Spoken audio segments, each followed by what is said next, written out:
Subscribe करें और देखें दिल दहलाने वाली एक हॉरर स्टोरी। बिना घबराए बेल आइकन प्रेस करना न भूलें। डर, अजीब सा डर मेरे दिलो दिमाग को दीमक की तरह अंदर से खा रहा है। रात के इस काले अंधेरे में फैले खौफनाक सन्नाटे के बीच उस डर का असर कुछ ज्यादा ही हो रहा है।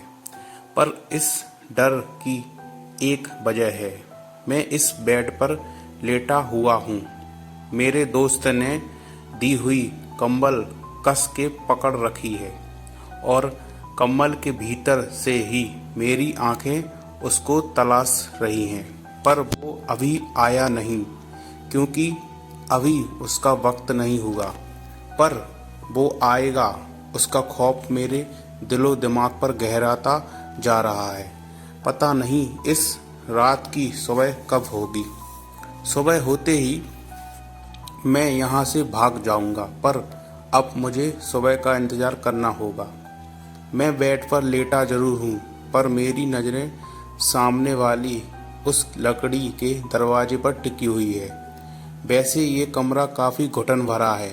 रंग उड़ी दीवारें, टूटी छत पर बारिश के पानी के सूखे धब्बे, हर कोने में मकड़ियों के पुराने जाले, जिनमें कुछ कीट पतंगे फंसकर अपनी जान गंवा चुके हैं। पर एक भी खिड़की कहीं नज़र नहीं आ रही। शायद मेरे पीछे होगी। मैं पीछे मुड़ा ही नहीं।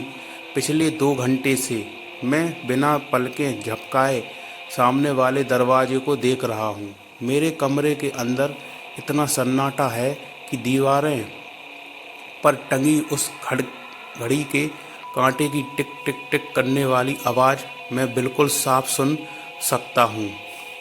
अभी रात के 2:30 बज चुके हैं, मतलब उसके आने का वक्त हो चुका है।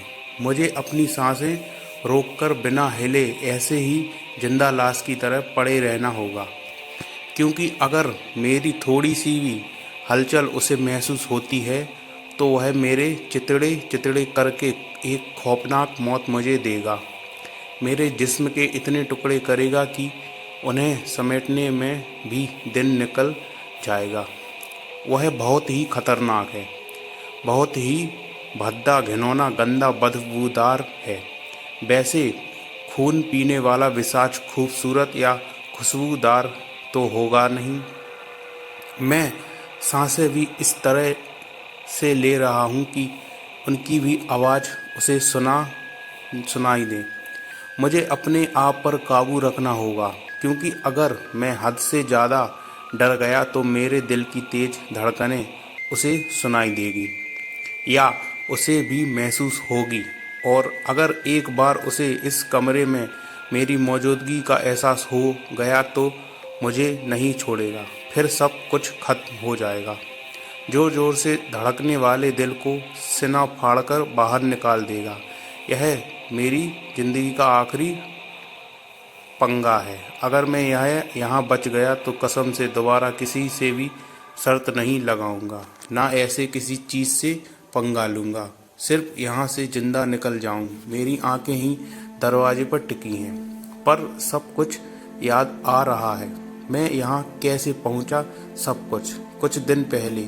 प्लीज़ यार, गाड़ी थोड़ी तेज़ भगाओ, इसकी हालत बिगड़ती जा रही है। पीछे की सीट पर अपनी बीवी के साथ बैठा मेरा दोस्त विनती कर रहा था। उसकी बीवी की हालत कुछ अजीब सी लग रही थी। खुले बालों से चेहरा पूरी तरह से ढका हुआ था। वो जोर जोर से सांसें ले रही थी, पर उसकी सांसों की आवाज़ किसी जंगली जानवर की गुर्राहट जैसे लग रही थी। उसकी बीवी की यह हालत देखकर मैं भी हैरान हो गया। भाई मेरी बात मान, इसे किसी अच्छे से डॉक्टर को दिखा। कहाँ ये तंत्र मंत्र भूत बाबाओं के चक्कर में पड़ रहा है। सब अंधविश्वास है। मेडिकल साइंस इतनी तरक्की कर चुकी है और तू पढ़ा लिखा होकर भी ऐसे गंवार बातों में उलझा हुआ है। मेरी बात सुनकर उसे थोड़ा गुस्सा आ गया।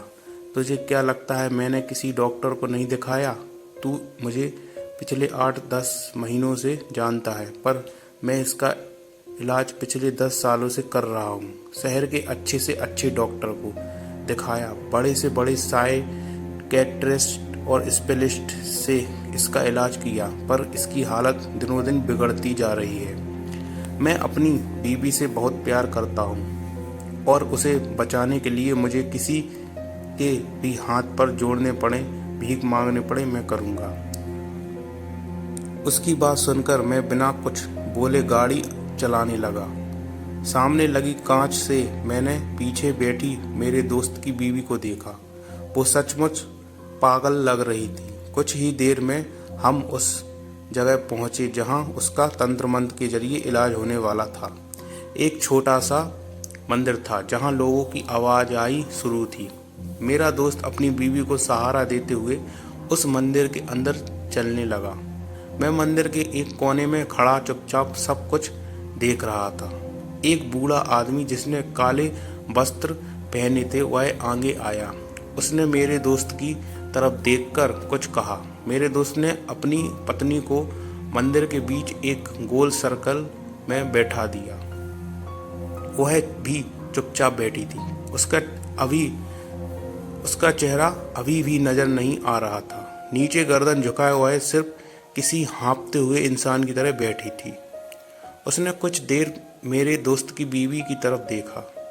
उसकी आंखों में देखते हुए अपने हाथ में रखा सफेद भभूत का तिलक उसके माथे पर लगाकर थोड़ी भभूत उसके मुंह में जबरदस्ती डाल दी, जिससे वो एकदम से अजीब सी हरकत करने लगी। अपनी गर्दन को झटका देकर जोर जोर से घुमाने लगी। मैं दूर खड़ा सब कुछ देख रहा था। वो बेइंतहा दर्द से चिल्लाने लगी, जोर जोर से अपने हाथ पैर पटकते हुए एकदम से बेहोश होकर जमीन पर पड़ी रही। यह सारी चीजें मुझे बकवास लग रही थी, इसलिए मैं वहां से बाहर निकल गया। मंदिर के आंगन में पड़े पीपल के वृक्ष के नीचे बैठा मैं अपने मोबाइल में गेम खेलने लगा। घंटा 2 घंटा बीत गए और मेरा दोस्त अपनी बीवी को दोनों हाथों में उठा ले आया। शायद वो अभी भी बेहोश थी, पर पता नहीं वह पूरी तरह से ठीक लग रही थी या उसका पागलपन हद से ज्यादा बढ़ने वाला था। मैंने गाड़ी का दरवाजा खोला और मेरे दोस्त ने अपनी बीवी को गाड़ी के अंदर बिठा लिया।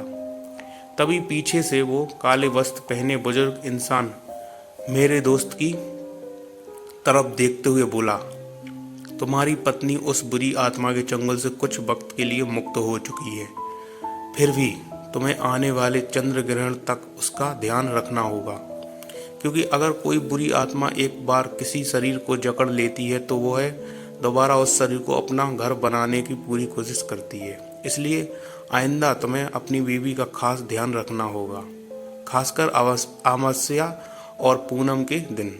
और रात में बाल खुले छोड़कर उसे कहीं भी ले जाओगे या खुशबूदार इत्र जिस्म पर लगाकर वो कहीं बाहर जाएगी, नदी, तालाब, पुल, शमशान, ऐसी किसी जगह जाएगी तो वहाँ कोई भी बुरी आत्मा उसे आसानी से अपना शिकार बनाएगी। इसलिए आज के बाद तुम्हें अपनी बीवी का खास ध्यान रखना होगा। उसकी बातें सुनकर मुझे हंसी आ रही थी।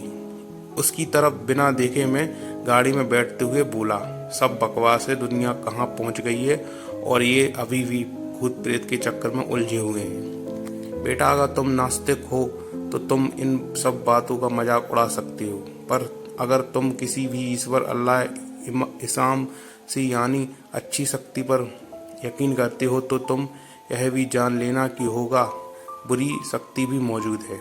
अगर दिन के उजाले की मौजूदगी को मानते हो तो रात के अंधेरे पर भी विश्वास रखना होगा।